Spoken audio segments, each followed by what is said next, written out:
I always tell my patients, you may think you have no time for any of this plan, but you cannot tell me you don't have time to breathe. So start there. And that's the best advice I have for anyone, not just my patients, of course, for anyone, is just start with one thing. And sometimes that one thing is just the breath.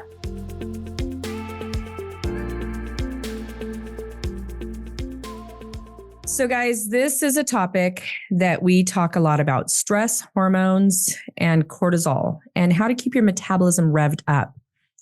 So when it comes to this subject, I pulled one of the best, Dr. Venus Ramos. She is a board-certified physician in physical medicine and rehabilitation. She has a thriving practice in Long Beach, California, very close to our studio.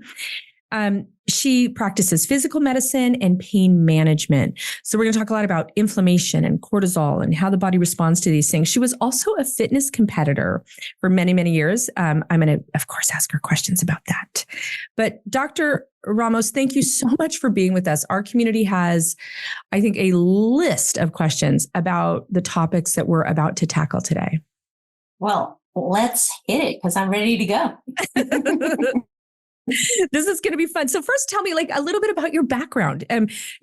Why'd you get into health? Why are you not an architect? Why are you not an interior designer? Why are you working on this particular type of medicine? Oh, well, things just kind of fell this way for me, but I think it must have been meant to be. It always is. Because I cannot remember a time, I really thought about this. I cannot remember a time that I did not want to be a doctor. I sometimes have this vision in my head that I fell down on a preschool playground, skinned my knee, someone slapped a Band-Aid on me, and I said, poof, I want to be a doctor. Boom, that's it. I don't know this specific. I don't know. I have this little vision that that's what happened. So I always knew I wanted to be a doctor. And that just is possibly also my personality. Just go out and figure out what you want to do, and then everything that you need to do in order to do it. Because I wanted to become a doctor and get into medical school, I said, okay, I have to do this, I have to do this, I have to do this. I'm going to do everything and just build up my resume. And then I started loving some of the things I was doing in order to become a doctor. Playing sports and getting active and staying fit. As a kid, of course, you think you can do everything forever. So staying fit wasn't necessarily the hardest thing to do as a child running around. But fast forward to going to medical school, I happened to be sitting with some friends. I went to the University of Miami, so I was sitting in South Beach with some friends at a sports bar. I actually don't drink any alcohol, but I was enjoying the time with my friends. And on the television, I happened to see a fitness competition. It was called the Fitness America pageant. And I saw women jumping around on stage doing these incredible acrobatic things. It was so much fun to look at, doing one-arm push-ups. It was fantastic. And one of my friends nudged me, said, "Hey, I see you going to the gym all the time at our med school," because that was one of the few activities that you could do on the breaks, either go to the gym or play pool in our student lounge. You should try this fitness competition. Of course, they're joking around with me because they just see me watching this and doing these fantastic stunts on screen. And of course, me loving a challenge, I said, well, you know what? I am. So I remember back then I went and I Yahoo'd it, because back then it was all about Yahoo, not Google. Not Google, right. And Yahoo. I looked up the Fitness America pageant, and I saw that they had their annual competition right there in Miami every year. So I said, well, this was meant to be. So I had no experience in gymnastics or true dance training. So I went out and I found someone who could coach me up. I said, this is what it looks like I showed him a VHS tape of the Fitness America pageant. Can you make me a routine that looks like that and teach me how to do it? And that's how it started. And at 20 years, I was competing as a fitness competitor. So that is awesome. That's wonderful. And I think that plays right into the type of physical medicine that you practice, right? Yeah, I definitely wanted to be able to, of course, as a fitness competitor, you tend to tweak things here and there and injure things, and you want to get back out on stage as much as possible competing. So I knew that I wanted to be able to help athletes return to the field in some way, or just help people get moving again. That was definitely something that interested me. Orthopedic surgery. Once I did some rotations with them, I realized I didn't want to really be the surgeon because they seemed so get in there, cut and get out. Right. I really wanted to work with the people on rehabilitating themselves. So that's why I found the specialty of physical medicine and rehab, and that's where I gravitated toward, and I'm loving it. I love it. And I feel like so much of it just lends itself right into both wellness from a preventative perspective, but also a lot of people in our community deal with things like autoimmune disorder or a sluggish metabolism or hormone dysfunction or, issues with adrenal fatigue, like all of that stuff. Like when we're looking at trying to get peak performance out of our body, we learn that changing things and listening to the body can have huge results. In my practices, we take that same approach to bodies that are really, really struggling, whether it's, chronic disease like myalgic encephalomyelitis, chronic fatigue syndrome. We have a lot of patients that have that, or POTS, or again, a sluggish metabolism, hormone-based weight loss resistance, all of that things. I take my professional athletes, right? And how we can make tweaks and changes in the physicality and get such profound results. Take that same philosophy and I apply it to disease. And I see that with, isn't that cool? Isn't that cool? I think you just learn like how it works. That you can impact the body. I think so many times when we're in a state of disease, we forget that you can impact the body and you can make the body better. But when we're in performance, of course, you use hormetic events or positive stressors to impact the body and make your performance better, right? But I think absolutely, we forget. So I love that you do that in your practice. Talk to me a little bit. I want to jump right into cortisol. I know that you are, that's, as normal of a word in your space in both in pain management. Cortisol and inflammation are like the things that we talk about. But can we start with cortisol? Tell me a little bit about, is it a stress hormone and what effects does it have on the body? Well, cortisol definitely is something that most widely would be recognized as a stress hormone. I think when most people hear the word cortisol, they think, oh, that's the stress thing. And it really evolved in terms of how humans evolved because we needed to respond to stressors. As humans, we needed to respond to stressors that might have happened early on. In our early development as humans, we were fighting off attackers. We were running away from things, maybe savage beasts that might be attacking us. So these are things that were stressing humans, and cortisol was the signal that our body created to tell our body that we needed to get ready to fight, or we needed to get ready to flee. So that's why the name, the fight or flight hormone developed that response, the fight or flight response developed. And that's because cortisol does the things to your body that you need to do to perform those types of actions. You need to have a higher heart rate because you need to start pumping blood into your brain and into your muscles so you can think quickly and you can fight if you need to fight or run if you need to run. So you need that higher heart rate. You may even need a little bit of I love that. Yes. I'm taking notes. Taking notes. You may need to have the higher blood pressure because, again, you're trying to push things into the muscles and into the brain. You need to push your nutrients through your bloodstream into your brain and muscles. So, again, you can have those reactions and those responses. You need oxygen going there. You need those nutrients going there.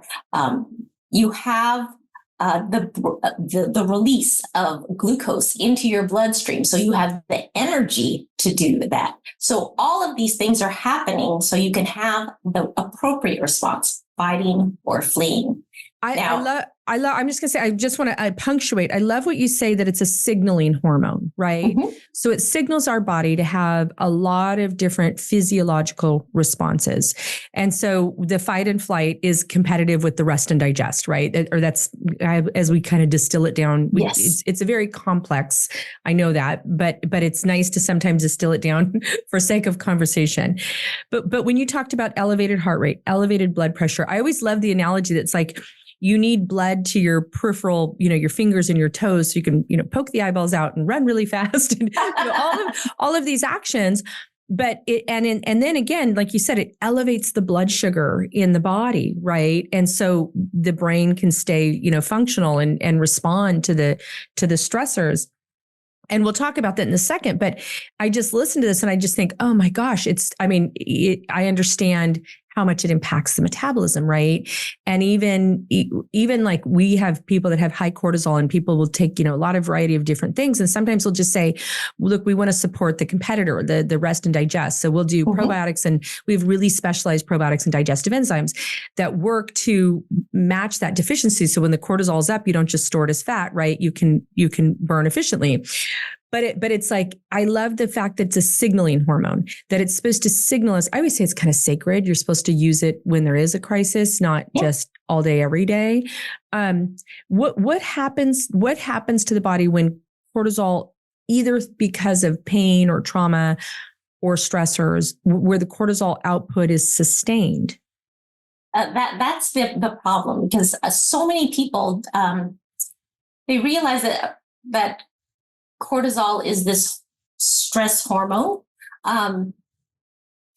but they think of it as a bad thing. So I love how you asked the question that when it's sustained, that's when it becomes a problem, because you do need cortisol. You need to have responses to stress. Yes. You need cortisol to fight off infections. You need cortisol in order to help heal wounds and things of that sort. So cortisol is actually a very important hormone for you to have. You don't want to say bad cortisol. Get right. I love cortisol. Cortisol wakes you up and you get that bump 30 minutes after waking. I always tell people eat within 30 minutes of waking. That's when you get your first cortisol bump, right? You have the body's just primed to start your metabolism, to start burning through fats. And I mean, cortisol is amazing. It's just not supposed to be always all the time. Yeah. It's not up here all the time. What are some symptoms that a person's having a difficult or so not a healthy secretion of cortisol? Like what kinds of symptoms do we express? What types of things happen in our bodies? There's so many things. That's the concern, that cortisol does not just affect the things that I mentioned. But I like to say cortisol has an effect on your body from your head down to your toes, basically. Mm-hmm. If you want to start at the head, it can affect your memory. The hippocampus is where memories are encoded. Cortisol can affect that part of your brain. And so you might start developing issues with your memory, that type of memory loss where you walk into a room and you're short not term, quite sure what did I come in here for? Right. So those type of memory lapses can start to occur. You can start to develop problems with your mood. You start to feel very irritable, anxious, depressed even. That can be very tied into your levels of your serotonin. that feel-good hormone, another hormone.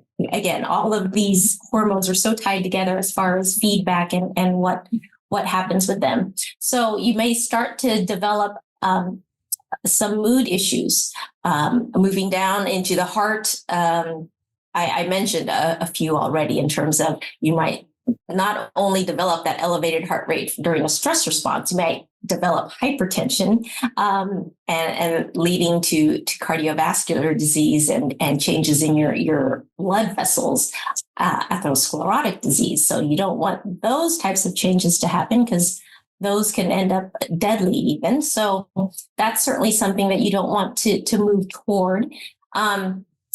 You have problems with, again, cortisol can initially help stimulate fighting off infections and things of that sort. But again, if it stays elevated for too long, then you start weakening your immune system. So you'll start getting more prone to colds and infections and things of that sort. Cold and flu symptoms you might succumb to more readily.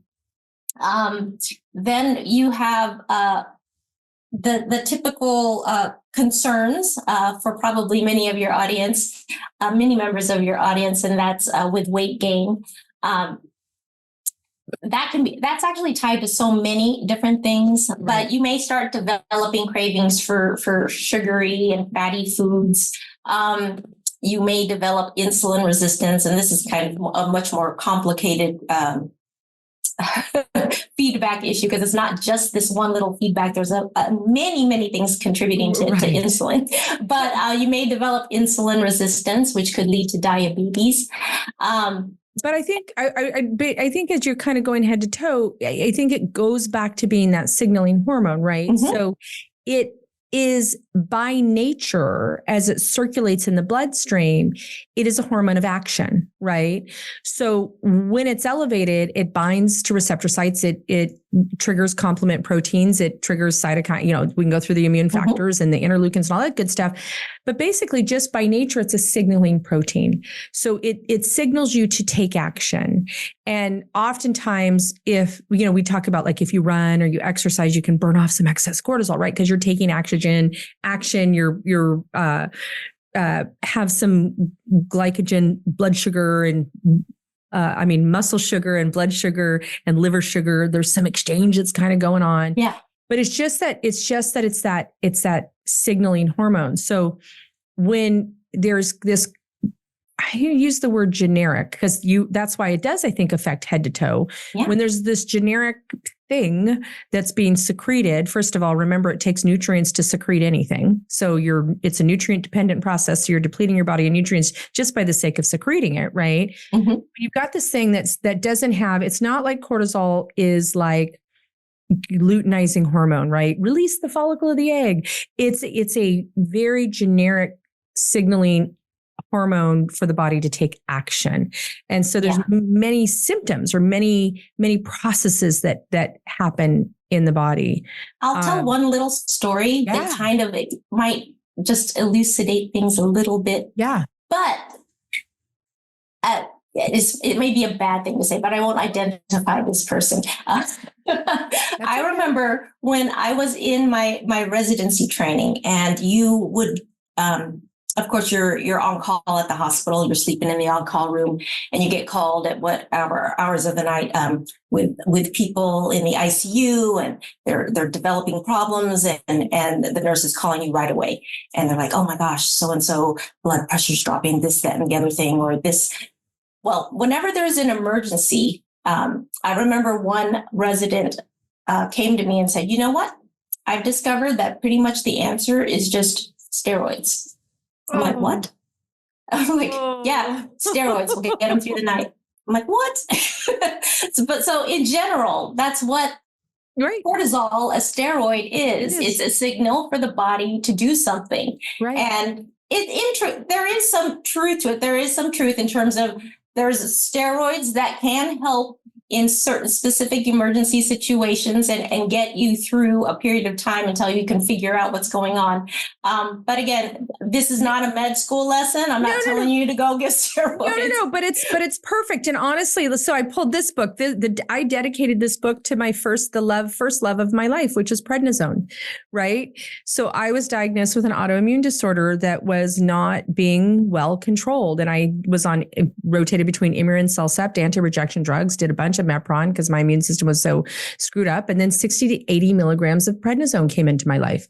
And oh my Lord, was that amazing. I mean, it was glorious, right? I had all of these, which cortisol is a steroid-based hormone in your body that it naturally produces. But I had all these signaling hormones that could tell my body to not attack itself, produce more platelets. Like I felt like $1,000,000. I have to tell you, prednisone was glorious. I didn't have pain. I didn't need sleep. It was really a cool thing until my world came crashing down, right? You can't be on steroids like that. Started losing part of my right kidney function, and that's where my whole world changed. And I got into this space as food is medicine, and food is medicine.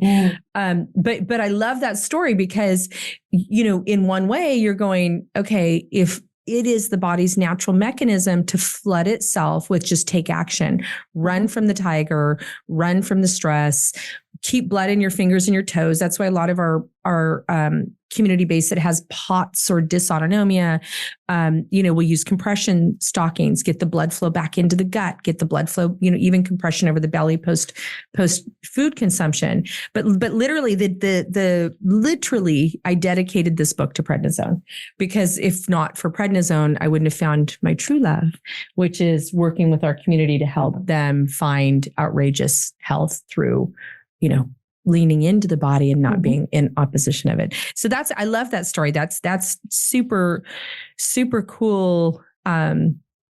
It shows crisis intervention, right? But we can't live that way. Yes. And so live that way. You end up in the hospital in your 20s saying, let's remove your spleen, start you on IV chemotherapeutics, and let's watch that right kidney. It may have to go too. This is not an option for health and wellness. It's, boy, was it fun though. I still go back. I mean, because I had raging food allergies and raging eczema. And it was gone. It was all gone. It was all gone. It was all gone. Steroids. Yeah. Just little B cell suppression. No problem. That's what you're going to do for your 20s. Didn't work out very well. Luckily, this has really well. Help me think about how does a person keep cortisol in check in their body? So we talk a lot about the cortisol curve, right? Like there's a time and a place for cortisol to be high, but sometimes bodies just get completely out of whack. And I want to talk about some terms that people use, but how do you keep it in check? Like, what are some ideas?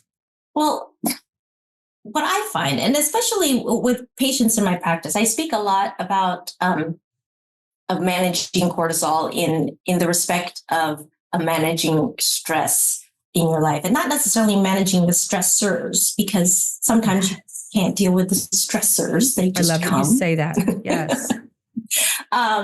But definitely managing what you're doing, how you're responding, and whether you choose to actually react or not. Because what I find is, again, especially in my patients, they find themselves so busy with life that they don't have time for all of this. I can't do this, and this, and that's too complicated of a plan. And that's stressing them out. And then we are.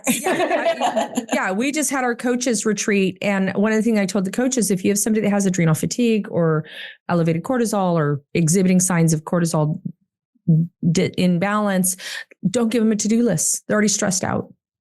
Feed them, whether that's emotionally, physically, spiritually, whatever, feed them, because it's a nutrient dependent process, right? To stay in that state of imbalance and not get a disease. And it sure as heck is a nutrient dependent process to reverse it. Yeah.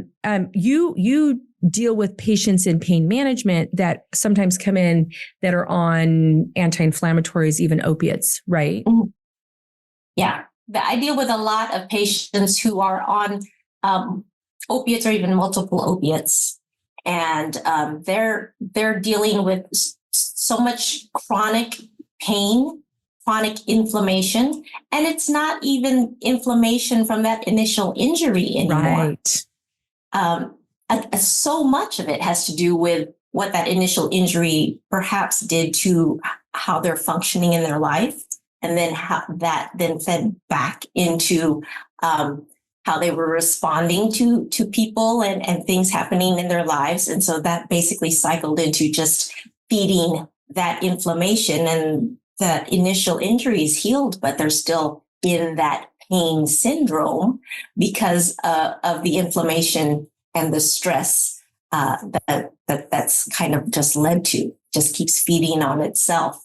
And they're never able to relieve themselves of that inflammation. I love that you mentioned that, because I think oftentimes, because when a person, I was diagnosed with RSD after a really severe car accident.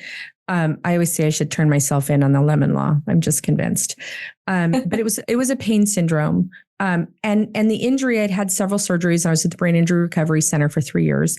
But I think when the injury healed itself, like the fractures were repaired, the surgeries were done, and I still had a chronic inflammatory response, it was really hard to communicate that, the radiographs and the MRIs and the CTs, like they're going, you're fixed, you're healed, you're fixed. I'm going, but I can't stop being in pain. And that was when I first really started studying the innate immune response to trauma, pain or trauma, and how the body cannot re-regulate itself post-injury.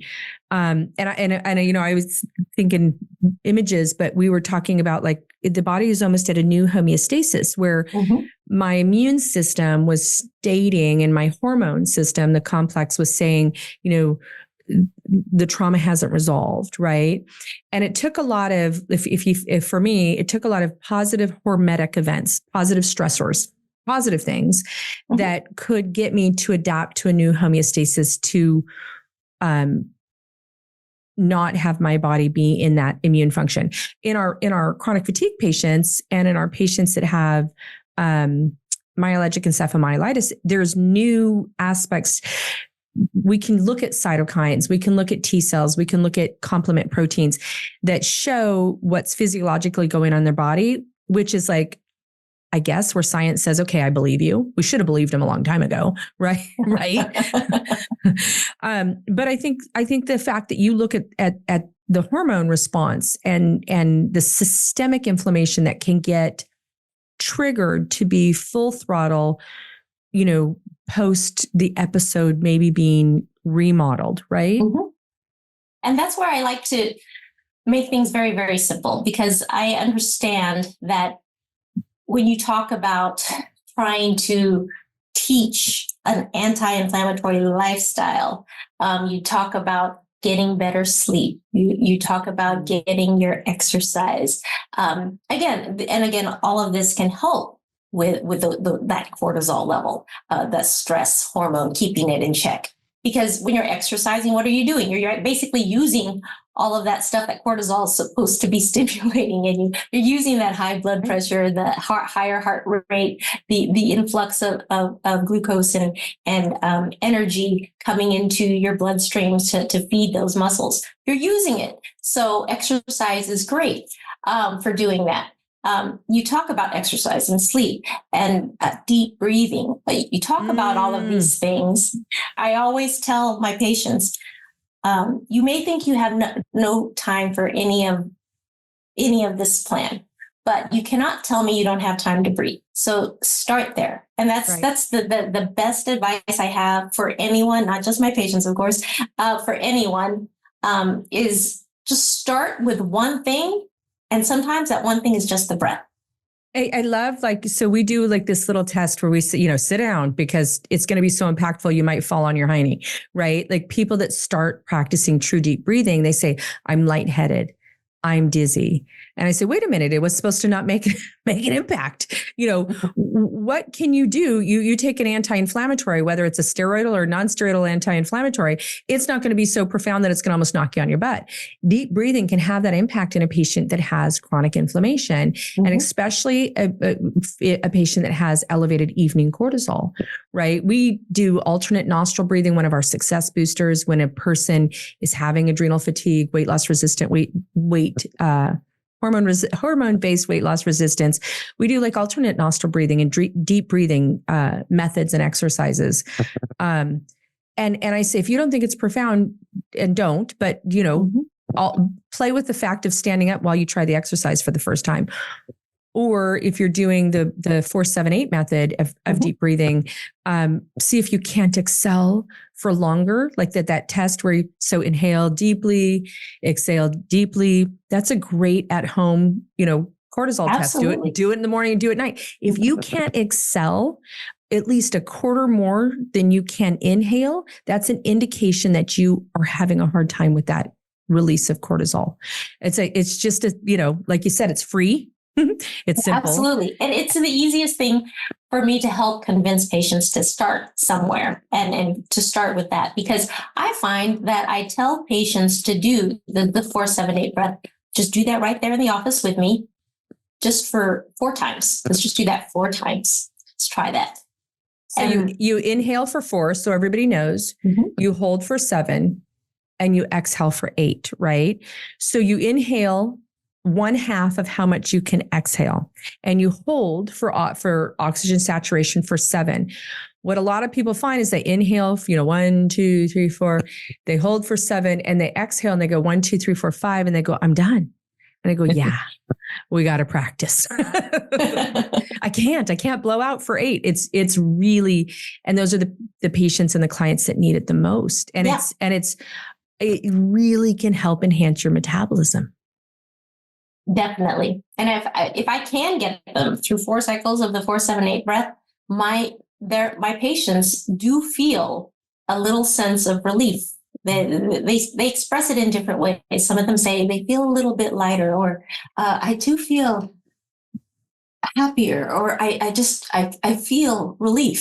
they express it in different ways. But the patients that I have who get through the 4-7-8 breath, and sometimes, because I find that you don't necessarily have to have a standard set beat, as long as you have the same amount of beats counting 1, 2, 3, 4, 1, 2, 3, 4, 5, 6, 7, 8.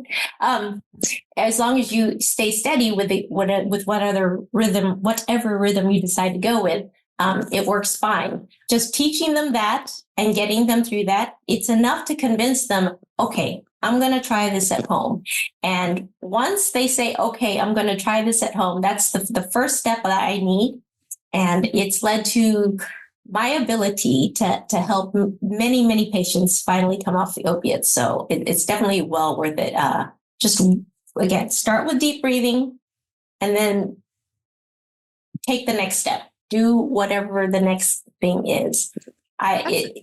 That's a really profound clinical finding, though. Like, I just think about people that are struggling right now, and the strength and the power that opiates have over the body, and that is something that actually can counterbalance that. Imagine for everyone what an impact that would be, and that's I think that's really, really profound. And you said the S word, one of my favorite words, which is sleep. And I was saying, like we were saying the other day, like,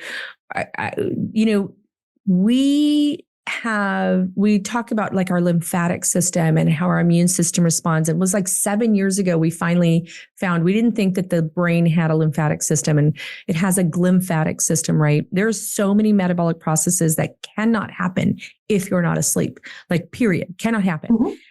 And I think so many times sleep gets disrupted, though, when cortisol is elevated at night. It's supposed to taper down at night. I think it gets lowest like around midnight. Melatonin is supposed to naturally be produced. What are some techniques that you work with individuals? Is the deep breathing one to help them work towards a deeper sleep? It's one thing to say, get more sleep. Yes. Then I'm like, oh, turn off Yeah. the blue lights, turn off all of the, Do your sleep hygiene. Check. Exactly. Do all of those things.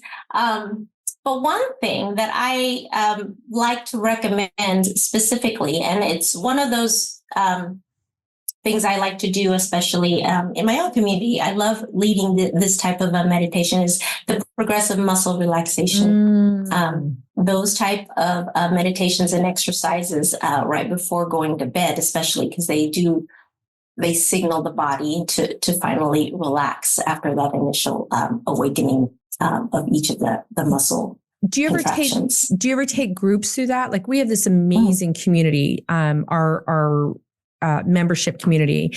And would you ever be open to like walking us through that meditation? Oh, absolutely. I've done that many times, and I would love to do that for your community. Okay, guys. See, I'm always asking on your behalf. I feel really lucky. And I know that it's a privilege that I get to take your time and time, I'm not coming to see you as a patient, but I'm asking on behalf of like our thousands of community members that are really struggling with this, because I see there's so much out there, but I know that you're utilizing this in your practice, and to be able to make such a strong impact that it can change people's lives. I would love to have that for everybody. Oh, absolutely. Okay. I think progressive muscle relaxation does a wonderful job, especially at bedtime, helping people sleep. It's one of those things that not a whole lot of people think about doing, but I think that I found it to be very helpful for many of my patients.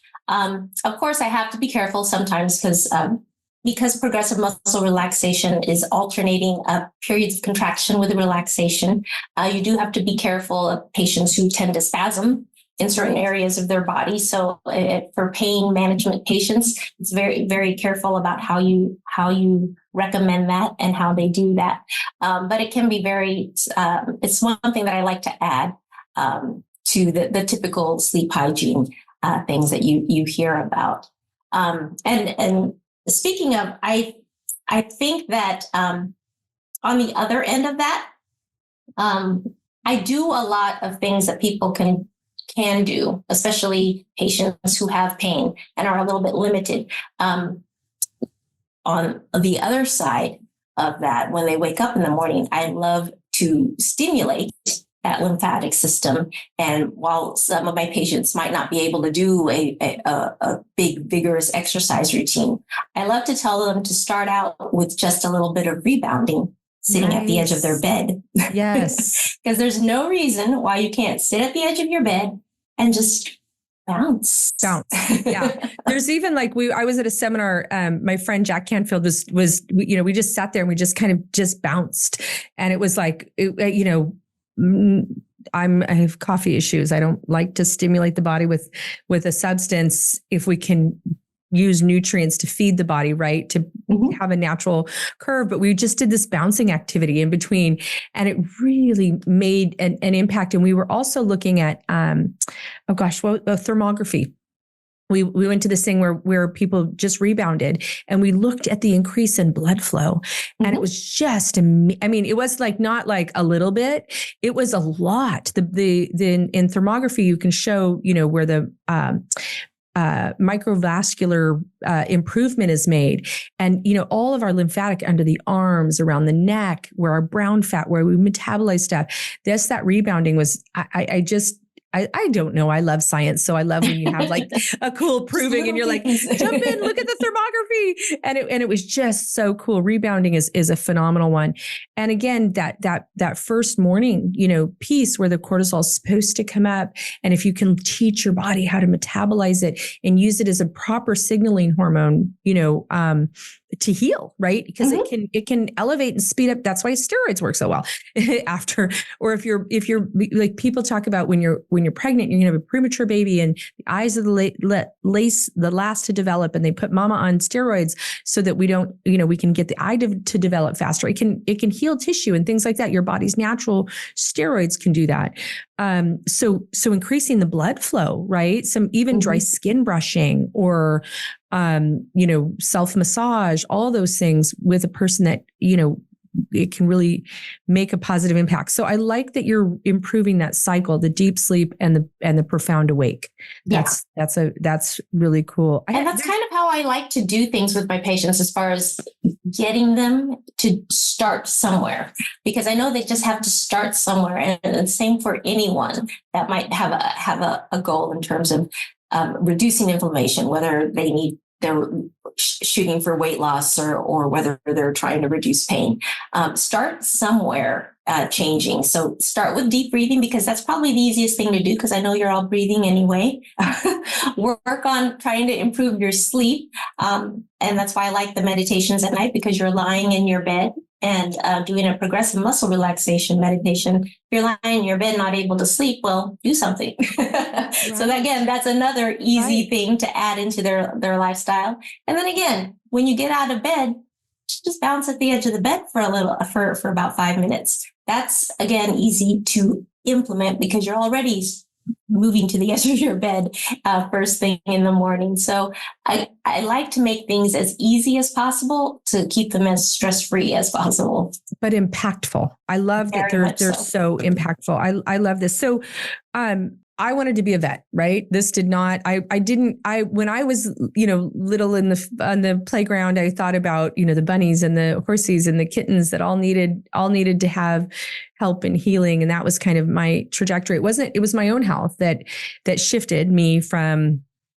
animals to human, although I have tons of animals. Don't look in my backyard. But were there things like in your family life that made a real impact in you clinically? Absolutely. My father suffered a stroke, and that hit me very hard. It hit me really hard, and one of the reasons why it did is because that's basically what I do for a living. In physical medicine and rehab, we try to rehabilitate patients from whatever has disabled them. And oftentimes that's a stroke, spinal cord injury, a brain injury, things of that sort.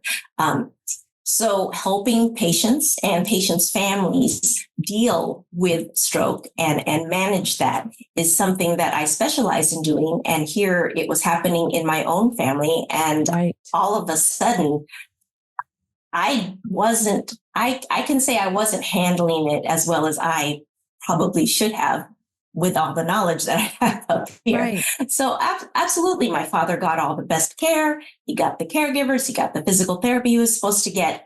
But I wanted to be able to do it all. I wanted to be able to see all my patients and continue my medical practice. But I wanted to be there for my father, basically doing almost everything for him. And I remember one time where I was just so exhausted that I was just sitting back on the couch, totally exhausted, looking up at the ceiling thinking, oh my gosh, a moment to breathe. And then I remember hearing my father hit his buzzer. I had given him a little buzzer to call if he needed anything. And frustration and even anger started building up in me. I walked or almost stomped over to his door. And right before I opened it, I realized that there must have been so much anger on my face, and I did not want him to see that at all.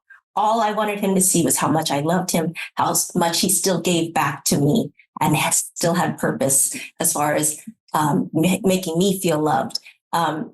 So I didn't want to show him that. And I realized that I had allowed my obsessiveness about wanting to take so good care of him that I had just let my own fitness, my own well-being just take a back seat. I had stopped eating right. I had been a fitness competitor for over 20 years. I stopped eating right. I stopped working out. I was just completely exhausted all the time.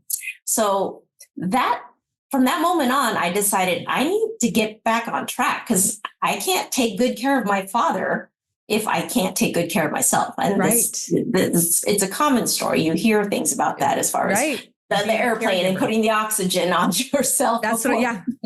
all of that. So that's what I needed to do. And so again, for me, I just started with one simple thing. Yes, I was overworked. And yes, I was super busy. And yes, I was exhausted. But that next morning, I got on my little recumbent bike and I just pedaled for 10 minutes. I'm like, that's all I have time for, but I'm just going to do it. And I felt a little better. I did. And the next day I did a little bit more. So I just started somewhere.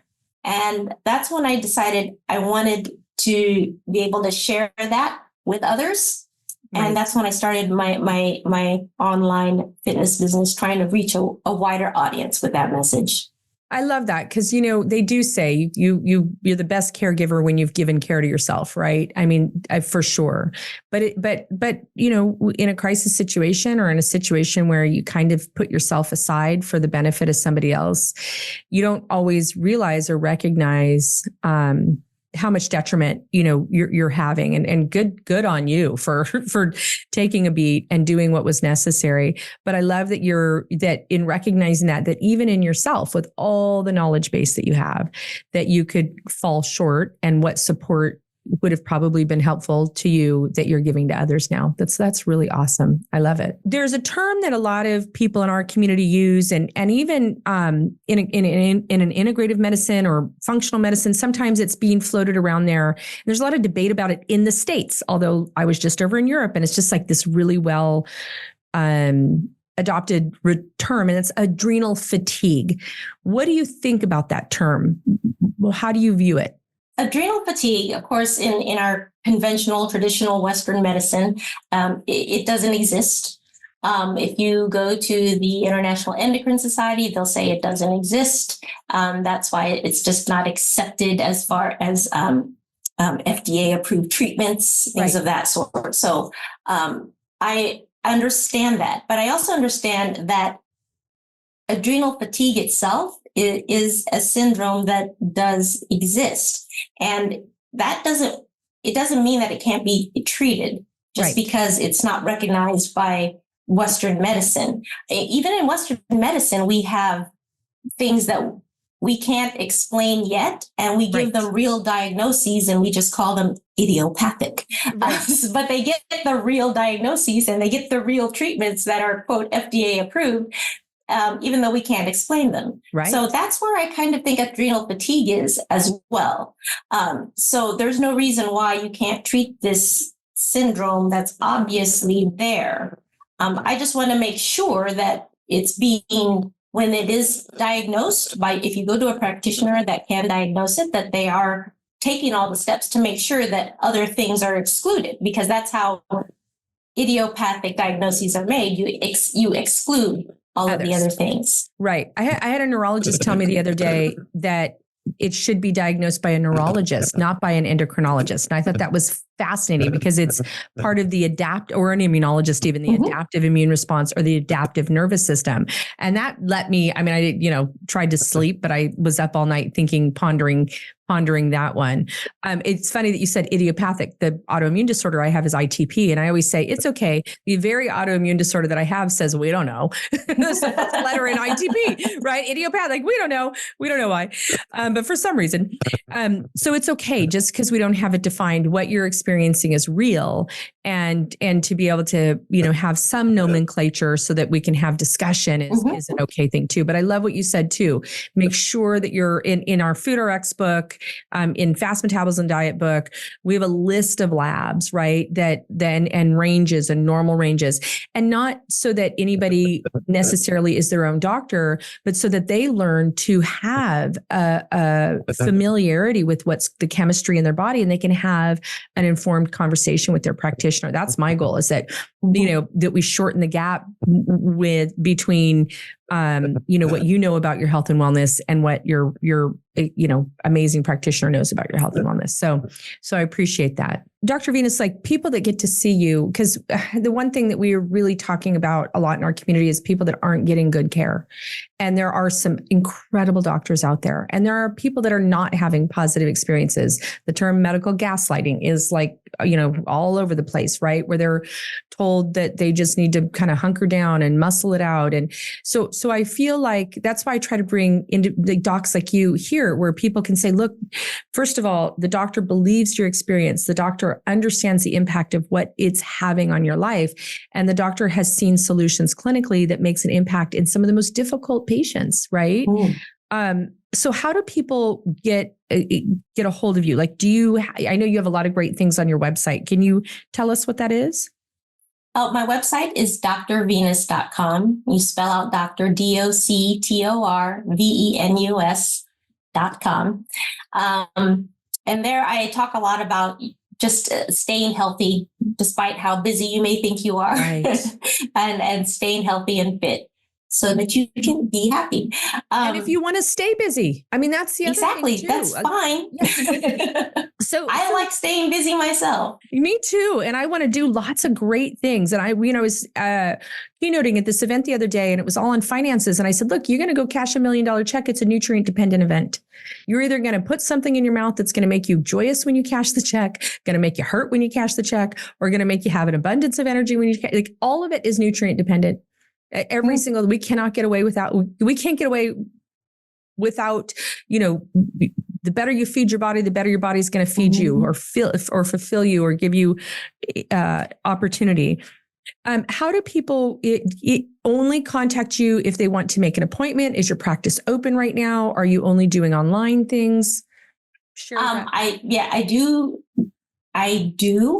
have telehealth as in terms of being able to do telehealth, but unfortunately, I am only able to help you if you are in the state of California. I do, of course, help a lot of people through all of my channels as far as advice on staying fit and healthy. But specifically in my pain clinic, I'm open to working with anyone in California. That's great. And you're in Long Beach, like I said, right down the street from our studio. I absolutely love that. I'd love to come over and visit, but I'd also really love to have you take us through some of these techniques in our community. We have thousands of people in our community that work so hard on their health. And I think that this kind of impact from you and would be really meaningful. So please come back on. And okay, guys, and watch, guys, I will let everybody know. Dr. Venus, I'll make sure that they can get a hold of you. I'll make sure that they've got your website. And I've seen tons of your videos and clips, and it's just awesome. It's not just inspiring, but it's also real practical things that all of us can implement. And so I think oftentimes there's these things that, first of all, are out of reach for a lot of people, but also don't have real clinical results. And that's just so frustrating for me, because it's like time is precious, right? It's our most valuable treasure. And so I really appreciate the practicality and the impact that you bring to our community. Well, I appreciate being able to come here and talk shop with you. This was a wonderful experience. And I love being able to share what I have to say with your community.